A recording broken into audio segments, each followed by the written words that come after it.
Hi, I'm Crystal.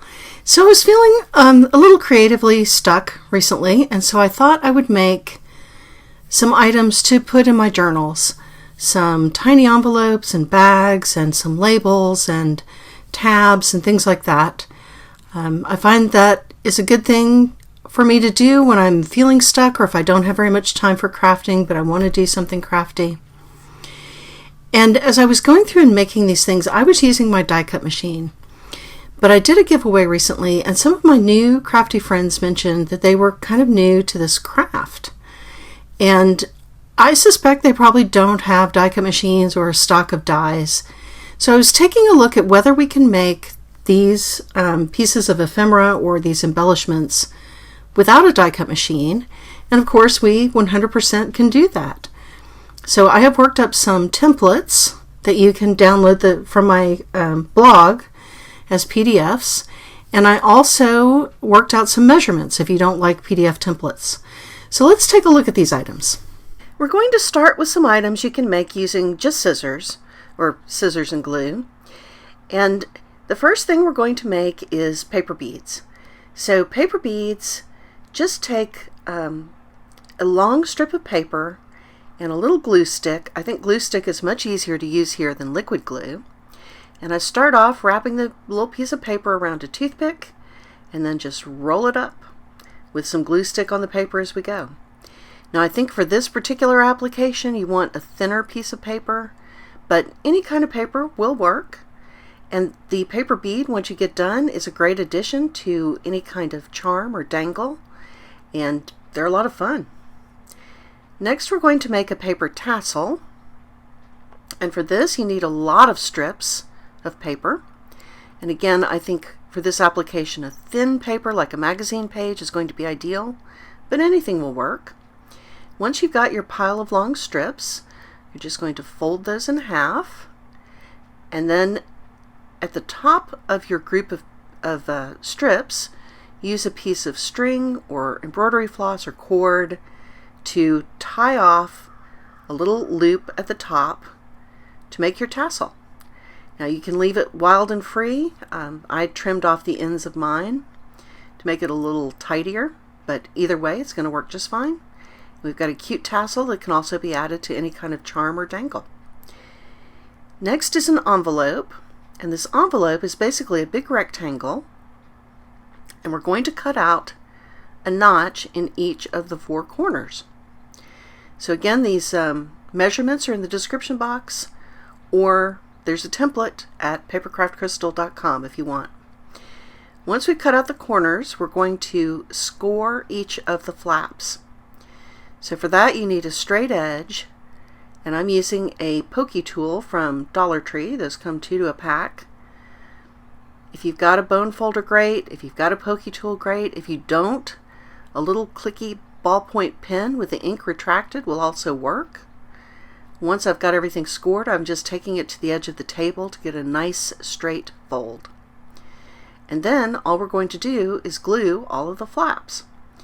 So for this center flap, I'm going to be very restrained with the glue because it's easy on these envelopes, if you let the glue ooze, to glue them shut. Don't be me, don't glue your envelope shut. You can be a little more generous with the bottom flap. And with these little bitty foldovers, I do like to put a little bulldog clip just for a second to give the glue a chance to hold. So there's our cute little envelope. Now we're going to do a Polaroid frame. So a Polaroid frame is just a rectangle with uneven edges.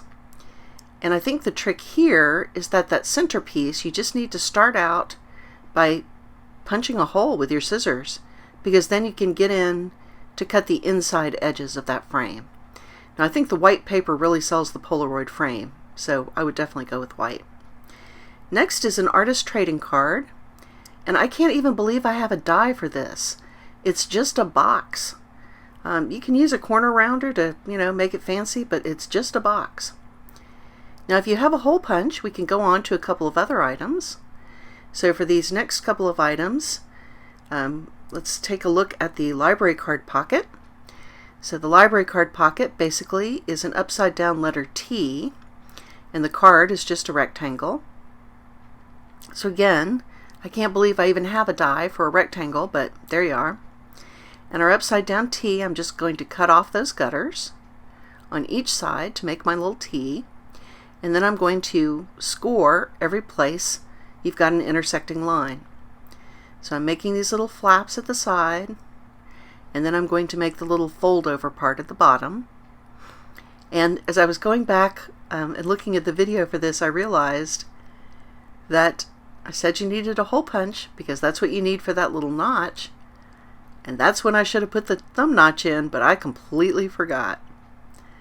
So anyway, I'm folding over the bottom of the T and then folding in the side flaps and then just a little bit of glue, and we have made our library card pocket. So again, with these little bitty flaps, I do think a bulldog clip or a chip clip or something is handy just for a minute, just while the glue gets a grab on the paper. And that's all there is to this library card pocket. Tag could not be easier. This is a rectangle, and if you mark out a similar measurement on the sides, you can get those corners, and then the hole punch really sells it. The tab shape, I think the hole punch is crucial for the tab shape as well, because once we cut out our tab shape, we're going to use the circular hole punch to make those notches on each side of the tab. So we're going to go about halfway in with our little hole punch, cut out that little circle, and that's going to make the little tab shape.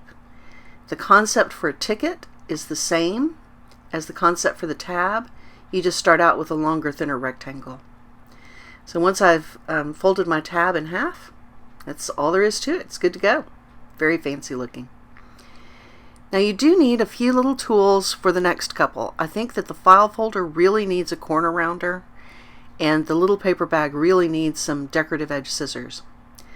But the file folder is just a rectangle with an extra 1/4 inch hanging off the edge. And so I'm going to cut this out with this little gutter on the end. And then I'm going to use the corner rounder to really make that shape that's familiar to us from the office.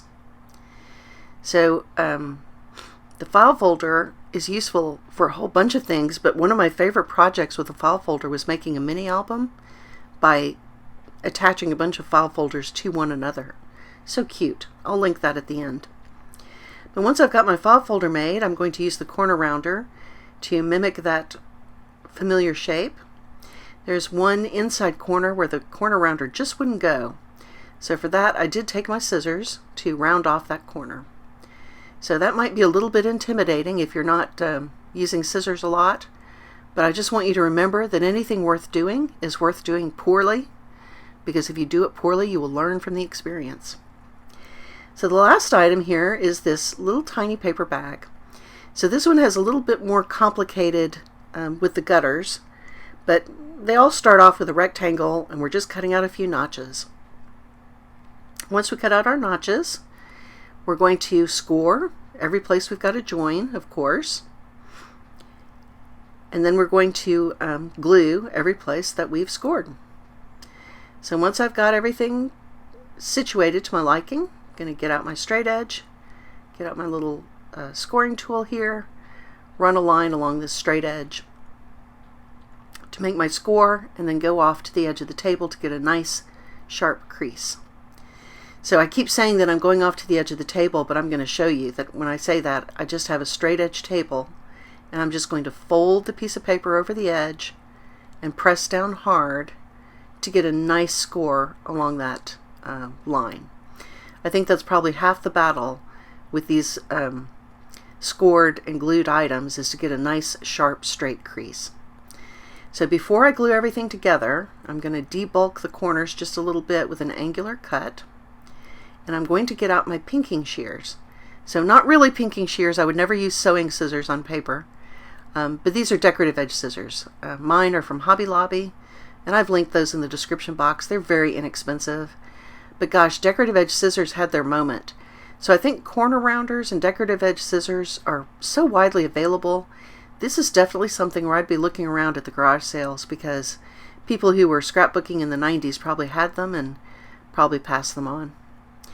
So once I've pinked my edge there, I'm just going to put the glue and the bulldog clips to glue my little paper bag shut. These are the perfect size for a gift card, and I think they're awfully cute for that purpose.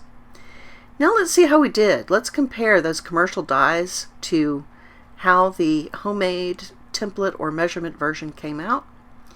Here's the little paper bag. I do think the tiny pinking on the commercial version is cute, but our homemade version is awfully nice and certainly costs less to do. Really delightful. We're going to move on to the Polaroid frame. I do think you have to be a certain age for this to really resonate with you, but I remember Polaroid pictures. Now we're going to take a look at our tab. That turned out really cute. Very easy to use, very easy to make. The artist trading card. I cannot believe I have a die for an artist trading card. It's a rectangle. Now we have a tag, and I think the hole punch really sells that. I think you need the hole for it to look like a tag. That may just be me. Now we're going to take a look at our teeny tiny little file folder. Now the one thing that the die has that my template and homemade version doesn't is this little swoopy cut. I really couldn't think of a way to mimic that, but I do think that the template die cut, or the template file folder turned out nice. Now we have our tiny envelope. I think this little tiny coin envelope looks cute. And then we've got our library card pocket. So I had a lot of fun making these, and I hope that these projects are helpful to you as well.